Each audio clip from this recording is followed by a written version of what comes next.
That picture was 15 years ago, if you can't tell. And 3 kids, and I gave them another picture, but they're like, that was too ugly. This is at least, for the promo materials. So now it's a bait and switch. I apologize. So this is the kind of topic of my presentation. So as Alex was saying, I've been in the industry for a long time, 20 years. I went to Waterloo undergrad, software engineering. I did my first startup, bootstrapped startup in Waterloo. It's called productwiki.com, and it was like a cross between Consumer Reports and Wikipedia. Did that for like 5-6 years. A lot of lessons there, and it was bootstrapped. And then I left that in 2011. Did this second company. I said I was never going to do a bootstrap startup again, and so got into Y Combinator and went through the kind of more, I guess, traditional VC route, and that was Streak CRM, and it's still running today. You can go to streak.com. It's a Chrome extension that adds CRM and pipeline management and kind of task management functionality to Gmail. And then in 2019, and I was out in San Francisco for that.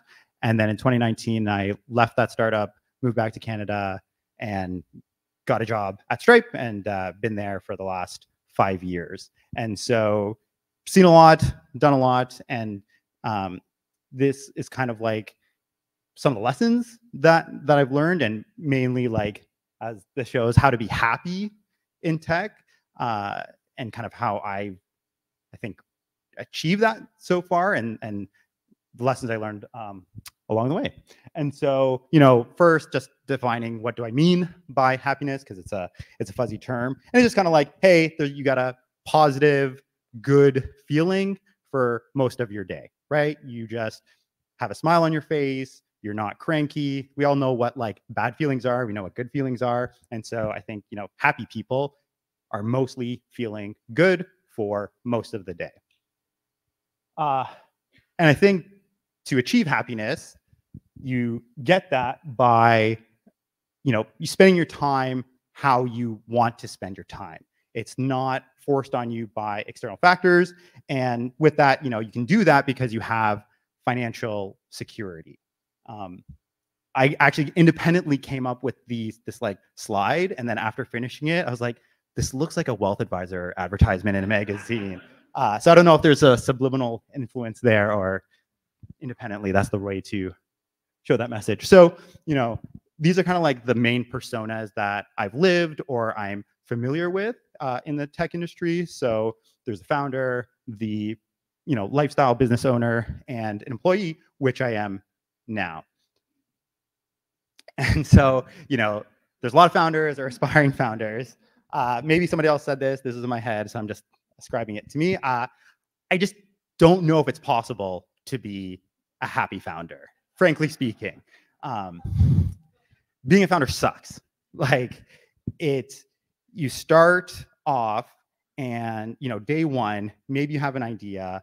Most likely, your first idea is not going to work, right? There's that kind of riddle where it's like you have 3 doors. There's a prize behind one of the door. You pick it, then you get the option, hey, should you pick the other door? And you should pick the other door because your first choice is most likely wrong. Look it up. And even with Streak, which ended up being quite successful, that was not, obviously our first idea.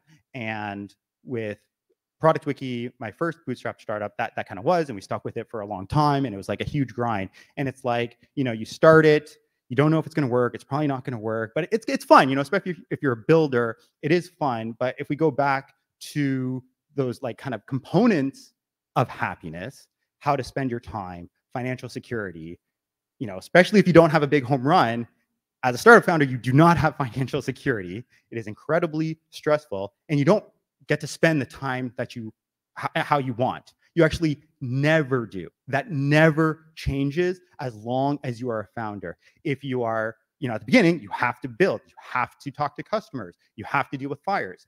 And then if you're successful, well, now you have to deal with all the scaling issues. You have to continually hire. You have to deal with all the BS of management and politics. And, even the founders of Stripe or all these kinds of things, like you're always dealing with BS. So you have effectively no control over your time.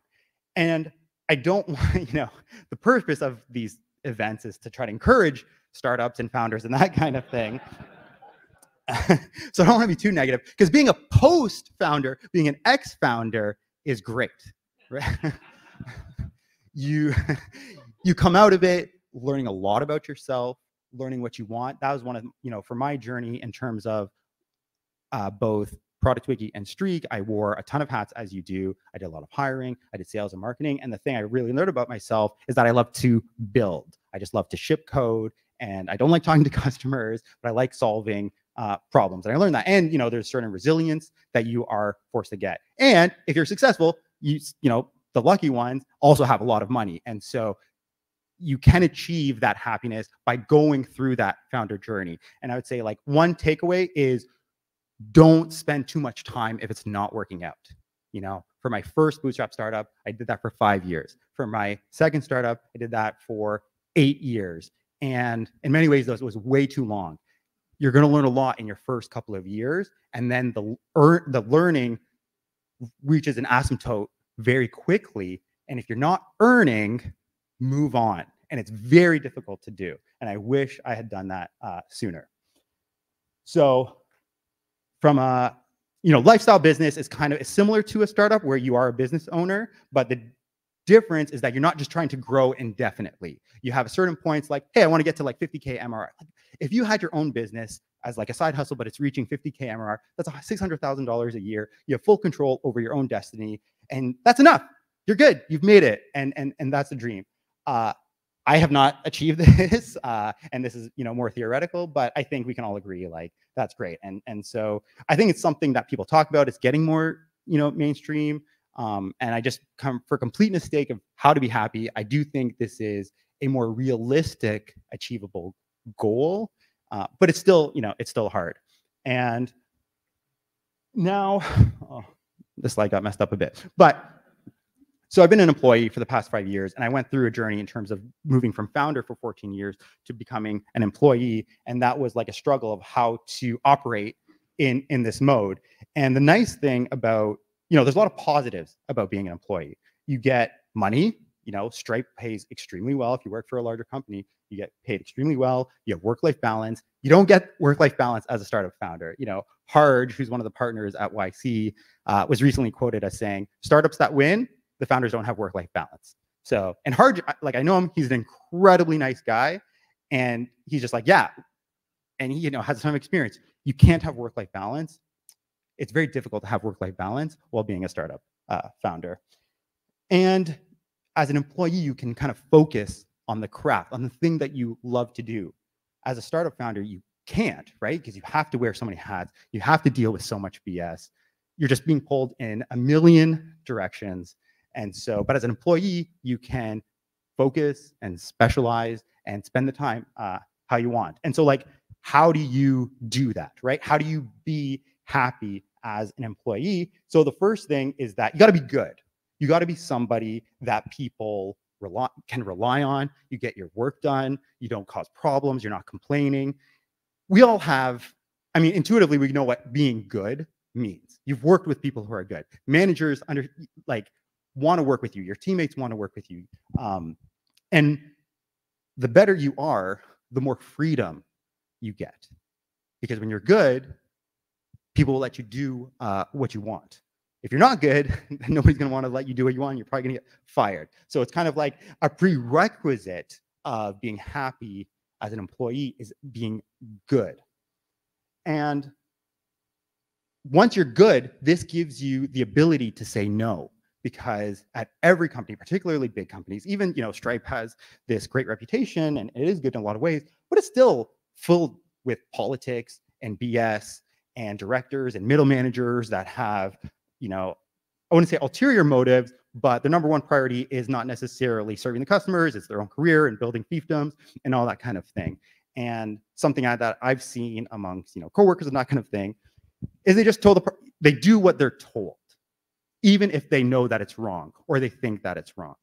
And many times, and this is something I've learned over the years at Stripe, is like, I just say no.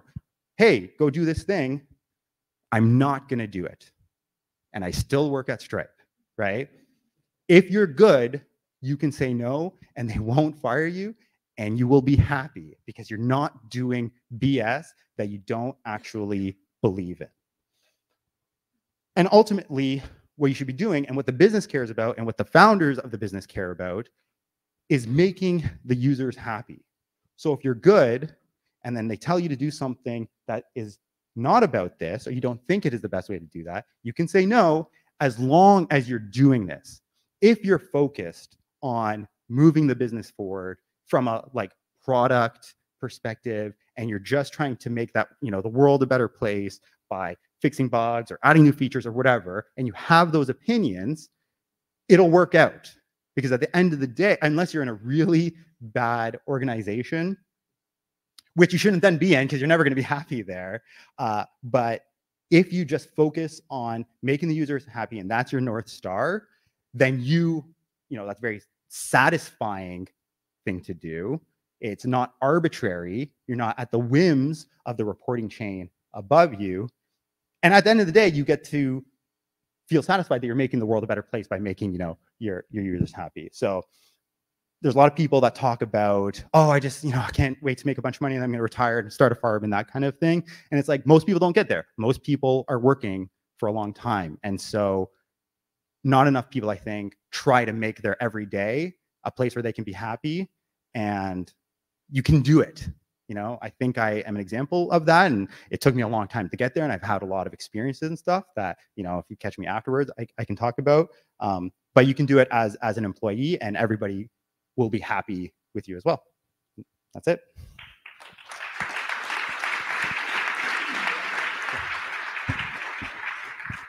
Going to open it for questions. Now that you scared out every co-founder or founder, I have like 20 questions for you, but let's see if we have other questions first.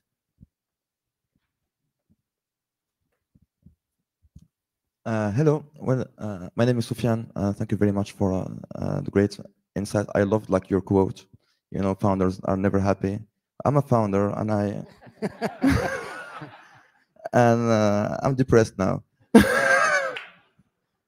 Yeah, but like I always had this thought in my mind, which is like, when you are a founder, like you're like realizing your own dream, and then when you are an employee, you are realizing someone else's dream. And so why would you do that instead of realizing your own dreams? You know, like, and yes, you're gonna be like depressed and sad, but at least you're happy inside somehow. Because you're most likely not realizing your own dream as a founder. You're trying to, but even YC, which has kind of the highest hit rate in the world, 90% of companies fail. And again, I'm not trying to discourage it. People should try, right? And being a founder is great. Like if I were to get fired, I would start a business, right? If I was not in a great employee situation, it's nice knowing that I can do it. I've done it a couple times already. It's there for me. But for me, like I don't care about the dream so much. I care about the day to day. I'm not optimizing for something so far down. And that was one of the realizations. So like I went to school with one of the founders of, with a couple of the founders of PagerDuty, and massive success, amazing success story. You know, they're super wealthy now. And I had dinner with one of them. And after they, you know, IPO'd and that kind of stuff. So the guy's worth like $200 million kind of thing. And I'm like, and, you know, we're just like talking stuff. And it's like, his life is the same. You know, okay, he goes on nicer vacations. He has that, you know, financial security. But the delta between his life and mine was not that much. And so going through 10 years of hell to pretend, you know, for a chance to get there, it's like, I just realized that I should optimize for having a great day every day today. Do you have kids? 3 kids, yes. So that's a whole other thing, how you can be happy with the kids every day. Any other questions? So I'm curious, your shift of identity and what was involved in going from I am a founder to I am part of something somebody else has founded, and what that was like for you to kind of make that shift internally. I mean, it was a certain amount of forced, because I was like, I need money after 14 years of being a founder and not paying myself, because you feel guilty about taking money out of the business, and that could always go towards growing the business and stuff. And so, you know, had 2 kids, had $0 in my bank account, and I was just like, I want to optimize for money. And again, I had learned what I love doing and spending my time doing, which is crafting software. I love the craft of software engineering, and I didn't want to do all the other stuff involved with, you know, being an owner or founder. And so for me, it was optimizing for those 2 things. And so joining an established, you know, big tech company was the best way to accomplish that. It was not an identity thing for me. It was, how do I want to spend my day every day? Last question. How's it going? So I wanted to ask how, if you could expand more on how the burn versus earn comparison you made helped you move on from startup to startup, like whatever, how you went from one founder, then employee, how that burn versus earn comparison worked in your mind, and what were some indicators in there that, you know, helped you make that decision to move on? So from, you know, for me, it was kind of like a natural point. It was just like, oh, the situation had become so insufferable that I just, by definition, could not suffer through it anymore. And in that kind of last mode from founder to employee, it was just like, I can't be poor. I don't want to be poor anymore. I've got kids. I got to start thinking about their future. I want to own a house, all these kinds of things. And so that's where it's like, I got to start, you know, earning, essentially. So Omar, before I let you go and sit down and put you out of the misery of being on stage, just for people that don't know, because Streak's a CRM, like, again, I'm very familiar with Streak. I don't know if the ecosystem knows, like, how successful was Streak, so people can get the context of what you switched from, and, you know, and however you want to measure it. So we had only raised a $2 million round in like 2012. And by the time I left, we were doing, you know, millions of dollars in profit. We had like 40 employees. So not like a massive $1 billion success, although relative to some of the AI companies now that are raising with similar revenue amounts, but like definitely in the top quartile of, you know, companies. And even in our YC cohort, I think was, in the top 20%. Everyone, can I get a round of applause for Omar? Thanks for